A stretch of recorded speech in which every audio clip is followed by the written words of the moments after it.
possa discutir e para que a gente possa compreender o conceito que é primordial de matrizes, não só para o estudo da matemática, mas também como para o estudo de várias outras ciências. Tá?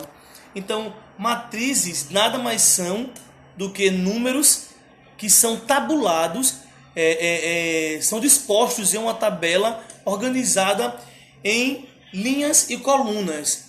Tá? As linhas elas vão ficar na horizontal e as colunas vão ficar na vertical, certo? As matrizes elas vão ser representadas, elas vão ser escritas dentro de colchetes, dentro de parênteses, né, dentro de barras simples ou se não dentro de barras duplas, certo? O formato dela, que a gente costuma ler M por N, ele indica a quantidade M de linhas e a quantidade N de colunas, certo? Vamos representar uma matriz sempre com a letra maiúscula do nosso alfabeto, certo? Então a letra A, a letra B, a letra X, contanto que ela seja letra maiúscula. O primeiro número vai representar a quantidade de linhas, o segundo número vai representar a quantidade de colunas. Então vocês podem ver aí que os números eles estão dispostos. Nós temos aí a matriz A, ela tem duas linhas. Percebam que eu tenho duas filas aí na horizontal e eu tenho três filas na vertical. Então ela tem duas linhas e três colunas. Ela é uma matriz 2 por 3. A matriz B ela tem uma única linha e ela tem 4 colunas. É uma matriz 1 por 4. E a matriz C ela tem 3 linhas e tem uma única coluna. É uma matriz 3 por 1. Os elementos da matriz, por sua vez, eles serão representados por letras minúsculas do nosso alfabeto. Então a matriz por letra maiúscula, do nosso alfabeto, o elemento por letras minúsculas do nosso alfabeto, certo? Então, enquanto na matriz a gente vai utilizar a simbologia M por N, M linhas e N colunas, no elemento a gente não vai usar o MN, a gente vai usar o IJ, é o elemento AIJ, onde o I vai indicar a linha em que esse elemento se encontra e o J vai indicar a coluna em que esse elemento se encontra. Tranquilo? Matriz genérica. Quando nós não conhecemos os elementos de uma matriz, a gente consegue montar a matriz através da sua genérica. Então, por exemplo, como é que a gente vai montar uma matriz genérica? Vamos pegar aqui esse exemplo aí. Determine a matriz A, sabendo que A e J é um 2 por 2, ou seja, uma matriz que tem duas linhas e que tem duas colunas, e que cada elemento dele vai ser descoberto pela lei de formação J ao quadrado menos 2 vezes I. Então vamos relembrar. Elemento A e J. I, número da linha, J, número da coluna. É uma matriz 2 por 2.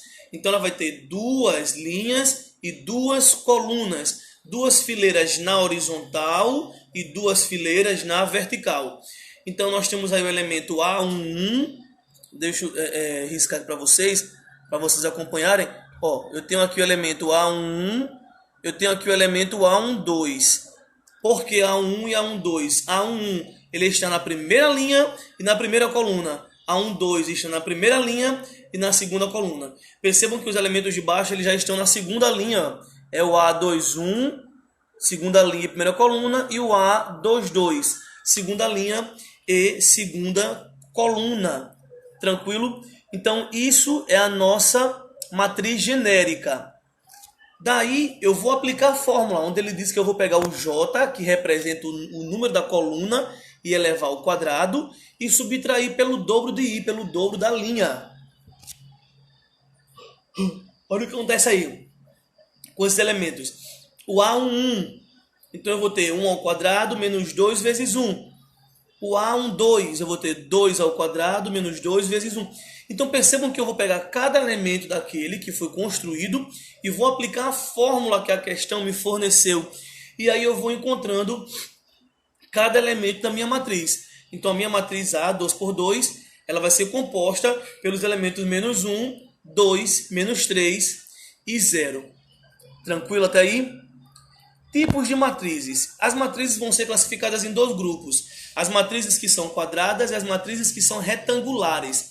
Uma matriz ela é quadrada quando ela tem a mesma quantidade de linhas e de colunas. Uma matriz 2x2, uma matriz 3x3, uma matriz 4x4. Então, se a matriz ela tem a mesma quantidade de linhas e de colunas, significa dizer que ela é uma matriz quadrada. Agora, se ela tem 2 linhas e 3 colunas, ela já é uma matriz retangular. Então, todas as vezes que o número de linhas for igual ao número de colunas, matriz quadrada. Quando esses números forem diferentes, matrizes retangulares. Tranquilo? As matrizes quadradas, elas possuem dois elementos que são importantíssimos, que são diagonal principal. Vocês conseguem ver aqui, está marcada de vermelha, né? Diagonal principal e a diagonal secundária. Percebam que na diagonal principal, os elementos que vão pertencer a essa matriz serão os elementos que estarão na mesma posição de linha e coluna, no mesmo número, o A1, o A22, o A33. Então, esses elementos eles estarão pertencentes à diagonal principal. O que é uma matriz diagonal? Uma matriz diagonal é um caso específico da matriz quadrada. Para que ela seja diagonal, é necessário que ela seja quadrada, porque matrizes retangulares não possuem diagonais. Então, matriz diagonal é toda matriz cujos elementos da diagonal principal não são nulos e todos os demais são nulos. Ou seja, quem está na diagonal principal é diferente de zero, todos os outros são iguais a zero. É um exemplo de uma matriz diagonal. Nós temos a matriz identidade, que é um caso específico da diagonal. Quando é que a matriz é identidade? Quando os elementos da diagonal principal são todos iguais a 1 e os demais são iguais a 0. Então percebam que toda matriz identidade ela é diagonal, mas nem toda matriz diagonal é uma matriz identidade. Nós temos também a matriz unitária. O que é uma matriz unitária? O que é uma matriz unitária? Matriz unitária é aquela que só tem um único elemento. Então, se ela só possui um único elemento, ela vai ser chamada de matriz unitária. Lembrando que a matriz unitária é uma matriz quadrada, porque ela é uma matriz 1 por 1. Matriz nula é quando todos os elementos são iguais a 0, certo? Matriz linha é aquela que só possui uma única linha. Então ela pode ter N colunas, mas ela vai ter uma única linha. Por isso que ela é chamada de matriz linha. E a matriz coluna, certo? Lembrando que matriz linha e matriz coluna são matrizes são matrizes retangulares, né? Porque o número de linhas e de colunas ele é divergente, ele é diferente. Vamos falar um pouco agora sobre matriz oposta. A matriz oposta é bem simples de a gente encontrar, da gente criar, da gente montar essa matriz. Porque como o próprio nome já diz, matriz oposta vai ser a matriz em que a gente vai trocar os sinais de todos os elementos. Então percebam que na primeira linha, na matriz A, eu tenho 1, menos 1 e 9. Veja na matriz B, na oposta, que eu já troquei os sinais, né? Menos 1, 1 e menos 9. Então, na oposta, quem está negativo fica positivo, quem está positivo fica negativo, e vice-versa. E a matriz transposta nada mais é do que uma matriz em que os elementos que compõem uma linha, eles passam a compor uma coluna. Percebam que a matriz transposta, ela vai inverter a ordem. Se eu tenho uma matriz 2 por 3, com 2 linhas e 3 colunas, a sua transposta vai ter 3 linhas e 2 colunas. Ela passa a ser uma 3 por 2. Então, matriz transposta também troca a ordem. Percebam na matriz A que 1, 5 e 4 são os elementos da primeira linha.